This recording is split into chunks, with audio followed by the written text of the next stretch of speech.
Hola, hoy vamos a meternos de lleno en uno de los estudios más famosos y la verdad más perturbadores de la psicología, el experimento de la prisión de Stanford. Seguramente muchos ya conocen la historia o creen conocerla, pero la verdad que hay detrás, bueno, esa podría ser aún más impactante. La pregunta que lo empezó todo es tremenda. ¿Somos quienes somos por nuestro carácter? ¿O el contexto nos puede transformar en monstruos? Básicamente, una situación extrema puede convertir a una buena persona en alguien malvado. Para responder a esto, en 1971, el psicólogo Philip Zimbardo y su equipo hicieron algo radical. Convirtieron un pasillo en el sótano de la Universidad de Stanford en una cárcel improvisada. El plan era simple: ver qué pasa cuando a gente normal se le da poder absoluto sobre otra gente normal.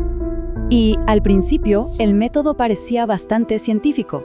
Pusieron un anuncio en el periódico, seleccionaron a los candidatos más estables y sanos psicológicamente, y luego, literalmente con una moneda al aire, decidieron quién sería guardia y quién prisionero.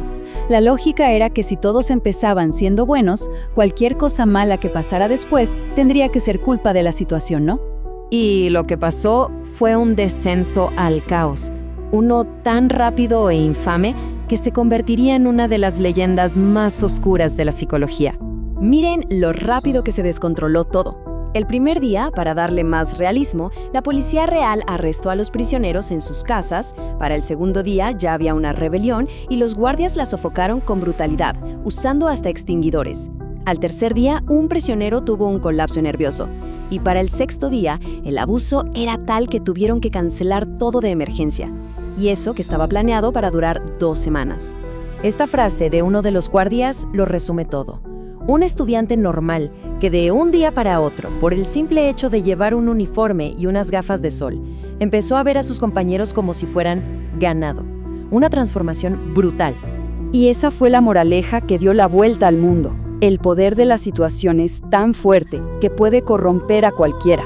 Esta idea se usó para explicar de todo, desde abusos en prisiones reales hasta cosas mucho peores. Una conclusión simple, potente y aterradora. Pero, ¿y si no fue tan simple? Porque aquí es donde la historia da un giro de 180 grados. Con el tiempo, nueva evidencia y testimonios empezaron a pintar un cuadro muy diferente. Uno en el que esa realidad quizá no fue tan espontánea, sino más bien orquestada. Esta es la pregunta clave. ¿Y si los guardias no estaban sacando su lado oscuro natural? ¿Qué tal si en realidad solo estaban siguiendo un guión? ¿Qué pasa si se les dijo, directa o indirectamente, cómo debían actuar? En psicología hay un concepto que se llama características de la demanda. Suena un poco técnico, pero la idea es sencilla. Es cuando los participantes de un estudio se dan cuenta de lo que el investigador espera encontrar y empiezan a actuar de esa manera para ayudar. Y claro, eso contamina todos los resultados. Pues resulta que en Stanford las pistas no fueron para nada sutiles. Existen grabaciones de Zimbardo mismo dándoles instrucciones a los guardias antes de empezar. Les dijo que crearan en los prisioneros sentimientos de impotencia, de miedo. Básicamente no les dijo, a ver qué pasa, sino, esto es lo que quiero que pase. Y hay más. El guardia más sádico de todos, al que apodaban John Wayne, confesó años después que todo fue una actuación. Dijo que él veía que el experimento estaba aburrido y decidió crear acción, para darles a los investigadores algo interesante. Su inspiración, el villano de una película.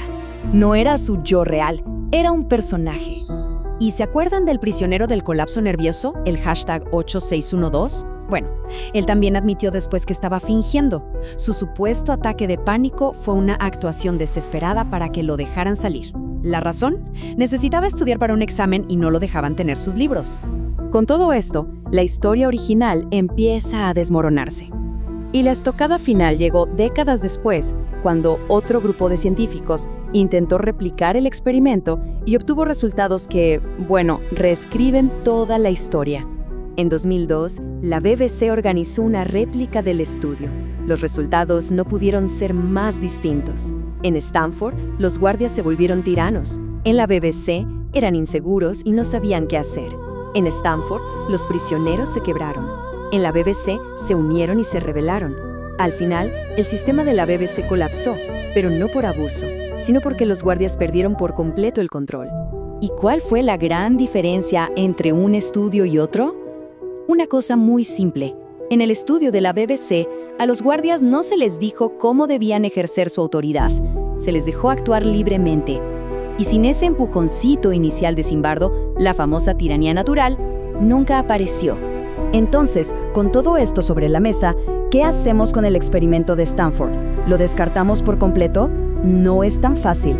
Su legado es innegable, pero es increíblemente complicado. Podríamos decir que su legado tiene 3 caras. Por un lado, fue un desastre ético tan grande que obligó a crear comités y reglas súper estrictas para proteger a la gente en futuros estudios. Eso es bueno.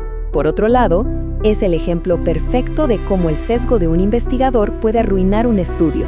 Y sin embargo, a pesar de todo, la historia original, la del bien contra el mal, sigue siendo increíblemente popular. Un mito cultural muy poderoso. Y es importante saber que estas críticas no son nuevas. Ya en 1973, apenas un par de años después del experimento, el famoso psicólogo Erich Fromm dijo que el estudio demostraba justo lo contrario a lo que Zimbardo afirmaba. Fromm vio que la mayoría de los guardias no fueron crueles y que los prisioneros resistieron, lo que para él demostraba que la naturaleza humana es mucho más resistente a las malas situaciones de lo que se creía. Así que al final, la pregunta que nos queda es esta. ¿El experimento de Stanford nos reveló una verdad profunda y oscura sobre la humanidad? ¿O en realidad nos reveló algo mucho más interesante sobre nosotros mismos? Lo mucho que nos gusta una buena historia y lo fácil que es creerla, sobre todo si es dramática y confirma nuestros peores miedos.